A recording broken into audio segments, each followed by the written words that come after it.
Hey guys, in today's video we're going to discuss how to fight depression and anxiety. And hang around to the end of the video where I'm going to share with you my number one strategy that I use to fight depression and anxiety. That and more coming right up.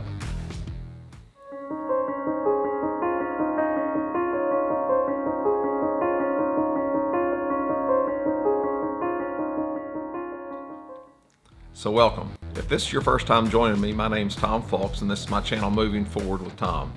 On this channel we discuss not only living with depression and anxiety, but also things that we can do to help us cope and overcome those feelings of depression and anxiety. But before we start, I'm going to ask you to do me a favor. Hit the subscribe button and you'll be notified every time if you turn on notifications, which is that little bell, that I upload a new video. I would love you to take this journey with me, and let's just get straight into it. Round one of this fight starts out with just basically accepting where you are. You're depressed. You're suffering from anxiety. You've got to realize that, and you've got to let it sink in that, hey, that's where I am right now in my life. And in round two, that's where you just have to let it out. And by let it out, I mean, if you need to cry, cry. If you need to scream at the top of your lungs, scream at the top of your lungs. You have to feel what you're feeling, but you just don't want to get stuck there. That's round two. In round three, we're going to try to quiet that negative voice. That negative voice is telling us, I've got you, you're going to stay here, and it's going to keep your mind to where it just can't function. But we've got to quiet it by rationalizing that negative voice is coming from our depression and anxiety. And some of the things that we need to do is change the people maybe that we're around that are feeding that anxiety, or the situations. Because if you're constantly feeding something, whether it be positive or negative, that's what's going to influence your mind. That's what's going to influence your thoughts. So sometimes you've got to make that change. You've got to move on, move forward past that. In round four, you're going to rebel against that depression and anxiety. Do the opposite of what it's telling you to do. Because what it's telling you is that little voice inside you saying, you can't do this. You're not strong enough. You're not smart enough. You're not courageous enough. In round five, you've got to set attainable goals. Attainable goals, when we look at things, I'm a big to-do list kind of guy. When you look at this to-do list, if you look at it in whole, it's overwhelming. It's like, number one, clean the house. Well, when you're depressed, you don't feel like cleaning the house. You don't even feel like getting out of bed. So maybe your number one thing should be get out of bed and make the bed that day. You accomplish something. The next day, instead of cleaning the house, get up out of bed, make your bed, clean one room.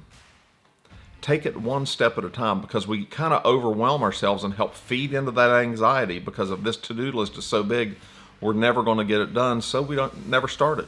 And the same thing with our depression is we think this is going to be too tough, it's going to be too hard. It's easier for me to just curl up on the couch and be depressed. But it's not. Take that one step forward a day. That'll help you. And that's, round five is the middle of the fight. So you're halfway there. So let yourself know that, hey, I'm on my way. I'm on my road to recovery. I'm going to do a little bit each time, because small accomplishments bring huge victories when you're depressed. And I will say it again, small accomplishments bring huge victories when you're depressed, because they do. You feel like your psyche says, man, you did this. Now you can do something else. Which is going to bring us to round number 6. So now that you're moving forward, do something that you love. It's simple as that. If you like to fish, go fishing. If you like to just stay at home and watch a funny movie, watch a funny movie. You may like to exercise, listen to music. For myself, I was in a bad bout with my depression, and I finally had gotten out of my funk a little bit, so I thought. So I decided, you know what? I used to love to draw. I'm gonna draw a picture. So number 7 is spend some time outdoors. Sunshine releases serotonin level in our bodies, which is what gives us that happy feeling. So get out and enjoy the sunshine, whether it be going on a hike, taking a walk, working in your yard. No matter what it is, just go outside, spend some time in the sun. So round 8 is when we're going to start spending some time with family and friends. Family and friends know us better than anyone else. They know our flaws, they know our weaknesses, but they also know what great people we are. If you don't want to do that, take the small step of calling someone on the phone, FaceTime them. Just interaction, period, with someone else can help you with your mood and your anxiety, just knowing that someone else is there. And round number 9 is to try something new. Try something that you've always wanted to do, but have never done.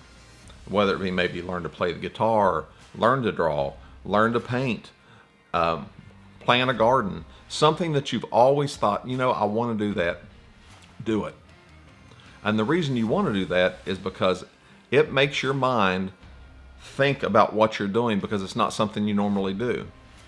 So it occupies your mind so you don't have time to go back and creep all the way back down to round 1 where you were depressed and in that motivation got punched in the face when you started. So do something new. It's a fun step also, but you've got to make yourself do it. Depression and anxiety just feed on poor diet. It feeds on junk food. It feeds on drugs, alcohol, but it also feeds on inactivity. So be active. Do something about it. Round number 10, you finally made it. You made it to the final round. I want you now to write a journal of the steps you took to go from round 1 to round 10. The reason you're doing this is it's going to give you a roadmap to look back on about, if I fall back into depression, what can I do to help myself get out of it? You've got a roadmap right there of what helped you the last time. And you won't imagine how much that'll help you, because I've done that myself and it has helped me so very much by just creating a roadmap. So jot all of them down, because that's your victory. Your victory is that you made it to the final round and you're still standing. And you've won the fight. And as promised at the beginning of the video, I'm going to share with you my number 1 strategy of how I battle my depression. And it's going to come with a short story, so it's going to take me a second. I was in a really bad place with my depression, and I spent probably a good 2 to 3 months depressed. I didn't want to go out of the house. I was drinking. I was just in a hole. And one day, a friend of mine showed up about 4 o'clock in the afternoon, and he's my best friend that I've had since kindergarten, Keith. And he shows up and he seen me, he said, "Shoo, buddy," because I was drunk. It's probably the worst hole I've been in my entire life. Saturday and Sunday I felt pretty bad, but then come Monday, I always make notes on my phone. I'm a note taker. I get a little notification that a note was ready to be done. So I look at it, and on that piece of paper, on my phone, I had typed, I guess during my drunken state, "Get off your ass and move forward." So I guess during my drunken state, I got pissed off at my depression and anxiety and decided I was going to fight back. And I didn't even recall doing it. But by me reading that note to myself over the next week, "Get off your ass and move forward," here we are. And that's what I named my channels, Moving Forward with Tom, because it was that impactful to me. So try a journal. Journal your bad days, journal your good days, but most definitely journal the steps that you took to get from your lowest of lows to back to your highest of highs, and give yourself that roadmap. And just remember until next time to just keep moving forward. And also, I would love you to hit the subscribe button so you can join me on this journey. Turn on notifications so you'll be notified every time that I upload a new video. And leave a comment in the video. YouTube will not promote a video unless it's getting interaction. So hit the thumbs up button and leave a comment, because I think that so many people, well, we already know 300 million men, women, and children battle from depression. They need to hear things like this. So until next time, I just want you to do one thing for me. Just keep moving forward.